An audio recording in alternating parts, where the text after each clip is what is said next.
નમસ્કાર મિત્રો, Pvt Gujarati YouTube channel તમારું હાર્દિક સ્વાગત છે। મિત્રો, અત્યારના સૌથી મોટા સમાચાર સામે આવી રહ્યા છે, જે બાદ ચારે બાજુ મિત્રો હડકંપ મચી ગયો છે।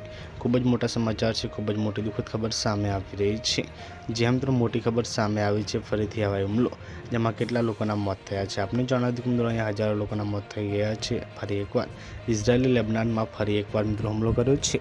ઇઝરાયેલે મિત્રો દક્ષિણી મિત્રો લેબનાનમાં એકવાર ફરીથી હવાઈ હુમલો કર્યો છે અને અલજીરાના રિપોર્ટ અનુસાર મિત્રો નબિયતે મિત્રો શહેર અને મેફોદ કસબાના મિત્રો અનુસાર જે નૈબિત શહેર અને મિત્રો મેદોન કસબાને મિત્રો નિશાન બનાવવામાં આવ્યું હતું। હાલ હુમલામાં થયેલા મિત્રો અહીંયા જે છે નુકસાન અને જાનહાનિના કોઈ અહેવાલ સામે નથી આવ્યા। જ્યારે ઇઝરાયેલમાં મિત્રો હુમલો લેબનોનમાં મિત્રો મૃત્યુઆંક વધી અને 2500ના પાર પહોંચી ગયો છે અને હજારો લોકો ઘાયલ થયા છે।